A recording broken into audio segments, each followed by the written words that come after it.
منگا تے تسی پورے اترو. جس نظام نے نفاذ واسطے اے ملک بنیا اس نظام نافذ کرو. تسی اپنے بزرگاں کو ڈرنے ہو.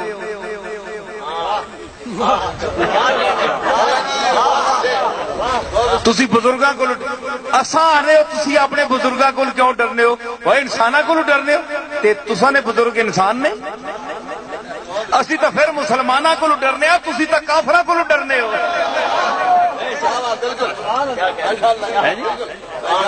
اسی تو پھر مسلمانوں کو ڈر انہاں لوگوں کو ڈرنے ہیں کہ کسی بزرگ نی بدعا نہ پے ونجے کہ اللہ کا مقبول ہے, قبر میں لیٹا ہوا ہے, آج بھی اگر کوئی گستاخی کر دی تو اللہ نہ پکڑ لے. مسلمان ہے اس کی وجہ تو آپ تو کافروں سے ڈر رہے ہیں جی. آج اب سن رہے ہیں کہ وہ جہاد کے سلسلے میں پہلے وہ باتیں ہو رہی تھی, اب یہ ہو رہا ہے کہ سنا ہے واللہ عالم, عباسی صاحب کو شاید پتا ہوگا مجھ سے زیادہ بہتر, کہ عمرے کے لیے اب وہ عمر کی قید بھی 40 سال لگا دیا. کیوں کہ جو نوخیز بچہ جاتا ہے, اللہ کا گھر دیکھتا ہے, طواف بیت اللہ کرتا ہے, وہاں سے جذبہ جہاد لے کر واپس آتا ہے, گنبد خضرا کی زیارت کرتا ہے تو حب رسول سے سرشار ہو کر لوٹتا ہے.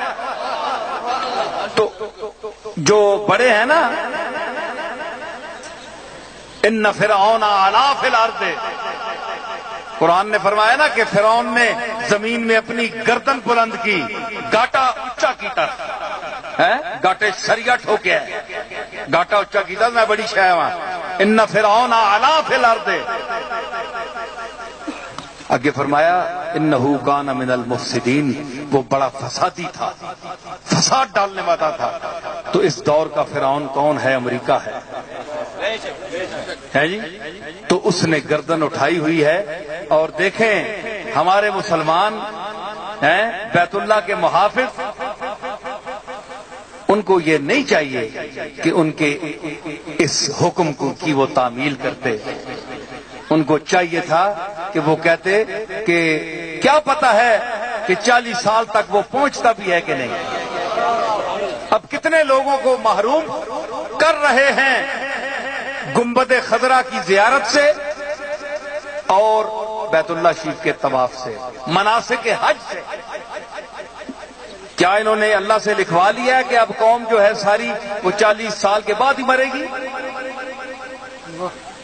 لیکن دیکھیں نا, فرعون کی اس طاقت نے ظاہری مسلمانوں پر بھی غلبہ پا لیا, ذہن پر. اب یہ سعودی عرب نے یہ حکم جاری کیا ہے.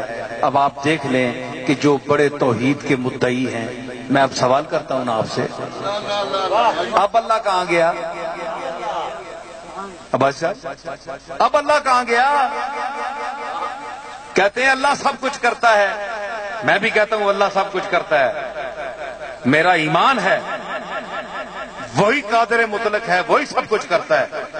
لیکن آج اللہ کہاں گیا؟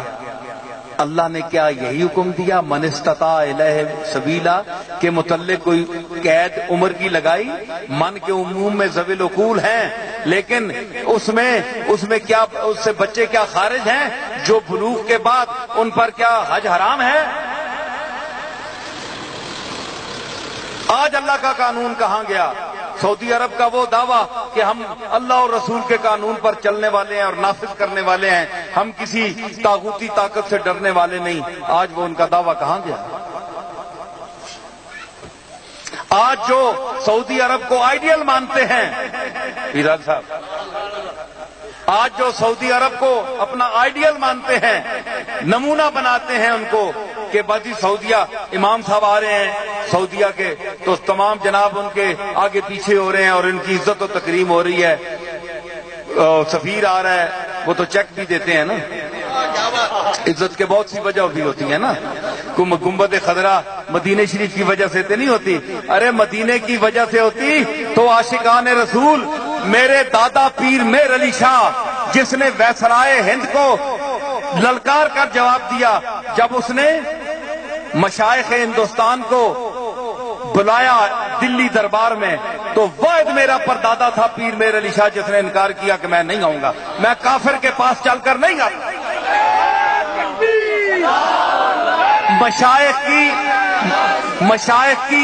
مشائخ کی اکثریت گئی، مشائخ کی اکثریت گئی، اس نے وارنٹ بھیجے گرفتاری کے لیے پیر میر علی شاہ صاحب کو کہ ان کو گرفتار کر کے لاؤ۔ میں نے حکم دیا میرے دربار میں تمام پیر آ رہے ہیں، یہ کیوں نہیں آ رہے؟ انہوں نے کہا جیڑی میں مسجد 5 ٹائم حاضری دینا نا، اپنی مسجد اپنے مالک دے سامنے متھا رکھنا زمین تے، مینو اس تو بھی فرصت نہیں، تیرے دربار وچ میں کیوں آواں؟ نعرہ تکبیر، نعرہ رسالت، نعرہ رسالت، دربار عالیہ کو اتنا ڈاڈا پیر کہ متنبی قادیان کے ساتھ ٹکر لی، غلام احمد قادیانی کو للکارا، آؤ نیچے میدان میں اترو۔ بڑے بڑے پیر تھے، بڑے بڑے علماء تھے، بڑے بڑے مشائخ تھے، مولانا فاضل بریلوی اس وقت موجود تھے، اس کے بعد 22 سال زندہ رہے۔ یہ لوگ کہاں گئے سارے؟ مرزا غلام احمد نے صرف میرے دادا کو کیوں للکارا، کیوں بلایا، اور لوگوں کو کیوں نہیں بلایا؟ آج دیوبندی علماء بھی اٹھ رہے ہیں کہ ہم رد مرزائیت میں یہ کر رہے ہیں، وہ کر رہے ہیں، کتابچے لکھے ہیں۔ ارے کتابچے لاؤ، میں دادا کی تصنیف سیف چشتیائی سامنے رکھتا ہوں، اکثر نے چربا اتارا ہے میرے دادا کی کتاب کا، اور جس کو علم کا دعویٰ ہے میں چیلنج کرتا ہوں تمام مکاتب فکر کے علماء کو بغیر استثناء کے، یہ جتنے جبے کبے پہن کر آتے ہیں، یہ مولوی آئیں بیٹھیں، علماء کا ایک پینل بیٹھے گا، میرے دادا کی ایک کتاب کی 2 سطروں کا ترجمہ اور مفہوم ہی بیان کر دیں میرے سامنے۔ اتنی جرت نہیں ہے، اتنا علم نہیں ہے، سمجھ آئی؟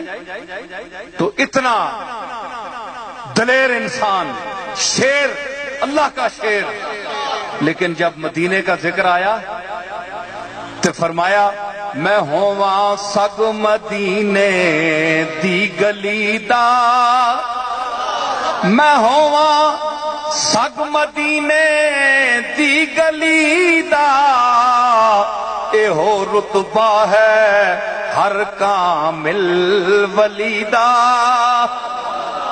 کہ مجھے وہاں کا سگ بنا دے۔ اب لوگ کہتے ہیں جناب کتا تو بڑی عاجز چیز ہے، پلیت چیز ہے، یہ بزرگوں نے، جامی نے اور اس قسم کے لوگوں نے اپنے آپ کو کتا کیوں کہا؟ آج کل بڑے پٹھے پٹھے تھے، انہوں نے کیوں کہا؟ میں کہے عقل کرو، پڑھے لکھے ڈنگرو، تعلیم یافتہ داندو ہیں۔ اس کا مطلب یہ ہے کہ کتے کی 8 خصلتیں ہیں۔ امام اسماعیل حقی افندی مصری نے تفسیر روح البیان میں لکھا ہے کہ اگر 8 خصلتوں کو اپنا لے ایک انسان تو وہ ولی کامل بن جاتا ہے۔ کتے کی 8 خصلتیں، اس میں ایک خصلت میں آپ کو بتاتا ہوں، وفا، مالک کے در سے وفا۔ بھوکا کتا رہے گا وہیں بیٹھا رہے گا، کسی اور در پر نہیں جائے گا۔ تو ہمارے جامی نے کہا کہ سگیست جامیوں جایش ہمیشہ خاک درت، نہ آ سکے کہ بہر آستانہ اے باشد۔ تو جامی ایک یا رسول اللہ آپ کا ایک ایسا کتا ہے کہ جس کی جگہ آپ کا ہی دروازہ ہوتا ہے ہمیشہ، یہ وہ کتا نہیں کہ یہاں سے اٹھ کر کسی اور دروازے پر چلے گئے۔ جامی وہ کتا ہے جو دربار رسول پر دروازے پر ہی بیٹھنے والا ہے۔ تو مولانا جامی، حافظ، قدسی، ہمارے مشاہیر سخن نے جو اپنے آپ کو کتا کہا ہے وہ اس وفا کی وجہ سے کہ کم از کم یا رسول اللہ ہم جو کتے کی وفا ہے ہم اس مسئلے میں آپ کے دروازے کے کتے ہیں، یعنی ہم وفا اپنی ثابت کر کے دیں گے، اس لیے کتا کہتے ہیں۔ ورنہ اللہ تعالیٰ نے انسان کو تو اشرف المخلوقات بنایا ہے۔ تو مطلب یہ ہے کہ اتنا